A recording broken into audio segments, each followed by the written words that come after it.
ఇప్పుడైతే నేను కొద్దిగా కీమా అయితే బాయిల్ చేస్తున్నాను. జస్ట్ కడిగేసి పెట్టాను, బాగా వాటర్ లేకుండా డ్రై అయితే చేసి పెట్టుకున్నాను. ఇక్కడ లైట్గా కొద్దిగా మనకు అయితే బాగుంటుంది. మనము అక్కడ బంగాళదుంప తీసుకున్నాము తురుము, ఆ బంగాళదుంపలో ఈ కీమా వేసేసి మంచి వెరైటీగా అయితే ఇంకా స్నాక్స్ అయితే తయారు చేస్తున్నాను.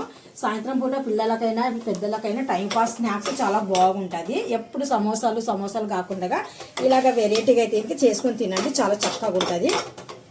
మనకు చికెన్ అనేది మంచిగా కీమా బాయిల్ అవుతుంది కదా. ఇప్పుడు ఇందులో నేను రెడీగా పెట్టుకున్న బంగాళదుంప, అల్లం వెల్లుల్లి పేస్ట్ కొద్ది పెట్టుకున్నాను. బంగాళదుంప పేస్ట్ అంటే ఇంకా తురిమిలేదు అనమాట. ఒక 4 పీసెస్ 4 గడ్డలు తీసుకుంటే ఇంత పీసెస్ అయినాయి నాకు.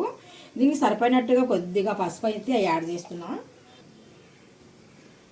కొద్దిగా కారం పొడి, టేస్ట్కి సరిపోయినట్టుగా సాల్ట్, కొద్దిగా గరం మసాలా. ఇప్పుడు మనం కీమా అనేది కొద్దిగా బాయిల్ చేసుకున్నాం కదా, ఈ బాయిల్ అనేది ఇందులోనే యాడ్ చేద్దాము. ఇప్పుడు వరకు మీకు ఎవ్వరు ఇలాంటి కొత్త రకమైన వంట అయితే ఇంకా చూపించలేదు అనుకుంటున్నా నేను. ఇప్పుడు మనం కొద్దిగా కొద్దిగా ఫ్లోర్ తీసుకున్నాం అనుకోండి. మనం ఇక్కడ సరిపోయినట్టుగా ఆయిల్ అయితే వేసాను. ఇప్పుడు మొత్తానికి మనం ఇవన్నీ గరం మసాలాలు అన్నీ వేసాం కదా, ఇవన్నీ ఒకసారి కలిపిద్దాం.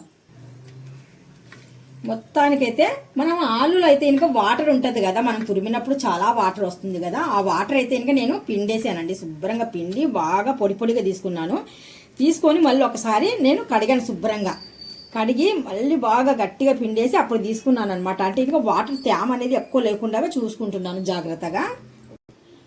ఇక్కడ 1 స్పూన్, అంటే 1 స్పూన్కి ఇంకా తక్కువ తీసుకుంటున్నాను మైదా. ఇప్పుడు మైదా వేస్తే మనకి ఏమవుతుందంటే ఇంకా విడిగా పోకుండా ముద్దలాగా బాగా వస్తాయి.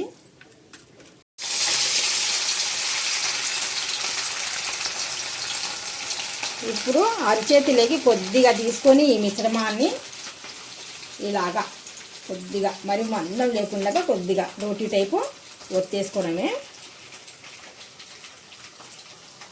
వేసిన తర్వాత అది కలపకుండా అలా వదిలేస్తే కనుక అది మామూలుగా ఈడకుండా చక్కగా వచ్చేస్తుంది పైకి. అప్పుడు మనం తిరిగేస్తే సరిపోతుంది.